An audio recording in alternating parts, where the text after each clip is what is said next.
We have one more gentleman who's about to come up onto the stage. Didn't go over his thumbs, I don't know.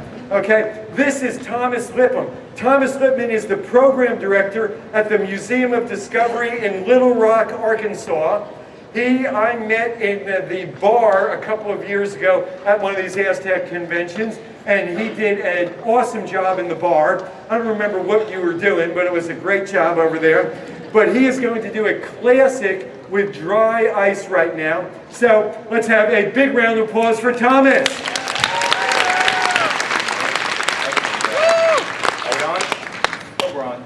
Can you hear me? Yeah. All right, you guys, Eddie was fantastic. One more round of applause for that. That was, yes, bring it up. Bring it up. Eddie is wonderful. It's a privilege being here. Eddie's show was very energetic, but since we've been sitting for going on 45 minutes, let's all stand up, take a couple breaths, get some energy flowing in our legs while I get a couple experiments out on the table. I will be doing dry ice. You may have a seat, thank you. That's just to get some blood flowing. That's all. That's no joke, no anything like that, just to get some blood flowing. I will be putting on these safety glasses and these cryo gloves to protect my wonderful, tender little hands from this very cold substance called dry ice. If you don't do it in your science center, you should consider doing it because it's a really big bang for your buck and it's a great visual, especially this time around Halloween. So the first experiment is to demonstrate a basic one of the Bernoulli principle, going back to Trevor's. You can get a copper pipe and get it around the edge of this. You get a lovely little screechy noise. Now this simple experiment can be translated to a lot of different variants. You can have it in a hands-on component, not literally, where the students can place a quarter or any sort of coin on a piece of dry ice and it'll vibrate. And as the dry ice warms up from the relative warmth of the metal, it's going to off-gas. It's going to sublimate into a higher state of matter. So it's a fantastic substance to use when you're doing a states of matter type program. And say you're doing outreach and I'm knocking Trevor's thing over. Sorry, Trevor.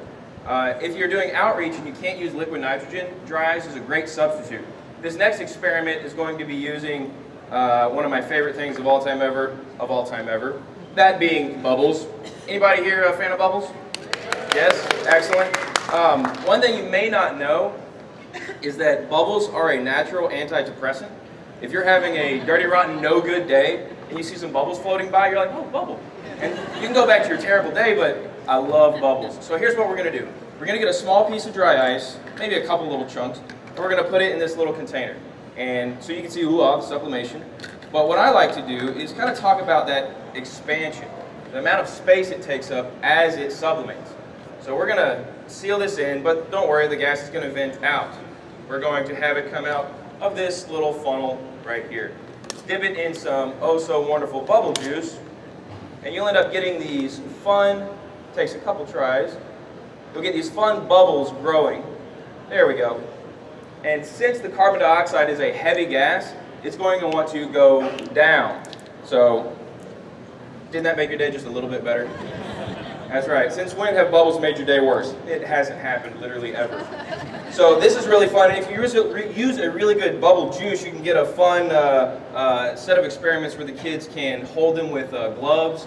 If they wear like a cotton glove and get a little bit of soap on it, you can handle the bubbles. And like I said, these are heavy, so they'll sit right in your hand. It's a lot of fun to experiment with. So this is one of my favorites. You can also turn it upside down and you can kind of do the ghost bubble experiment. Again, talking about that expansion of gas through sublimation. You can get it to kind of dance around, you can get it to raise the roof, and go back to the flubber days of the 90s, which is fantastic.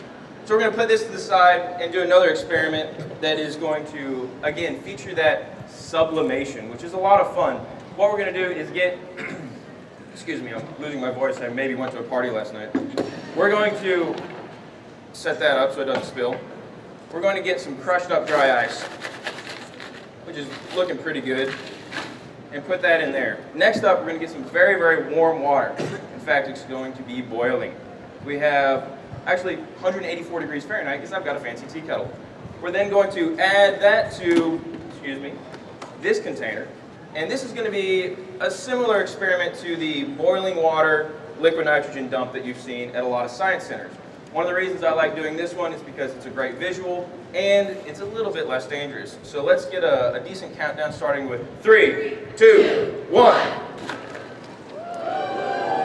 It's kind of fun. And just for visual effect, just in time for Halloween. Now with this sublimating dry ice, you can again do another experiment. We can get some lids right here, and we're going to add a couple chunks to this side, just a few. In fact, I'm going to put my glove on for this one so I can grab a few. We're going to add the chunks over to here, and we're going to actually seal up this container. Now you have to be very careful anytime you're sealing up dry ice because of the amount of space it takes up. It gets a lot bigger volumetrically, so you want to be very careful and cognizant of what type of containers you use. So this is a variant of the dry ice bomb, but it's a little bit safer. By the way, this is a Cambro container, a 6 liter or a little over 6 quart container, and you're able to seal it up. Oh, I need a little bit more hot water, excuse me. Get some sublimation going, and then we'll seal the container, allow that expansion to occur, and it should be a little bit exciting, except for the fog is hiding my other lid. Here we are. Let's take a look. There's one. There it is. And just for giggles, the second one. There we are. Let's see. 3, 2, 1. 1.5. Any moment now. There it is. All right, so if you don't do dry ice at your science center, you should take a look. It's a lot of fun. If you have any questions about it, feel free to come up. I'll be more than happy to talk with you about it. Let's give a round of applause for Mr. Eddie. All right, let's hear it for Thomas Lipham. All right, and let's get all of our performers up here on the stage. Brian and Robbie, and I can't see through the smoke over there. All right. And there is Jeff, and there is Trevor. This was the 2014 live demo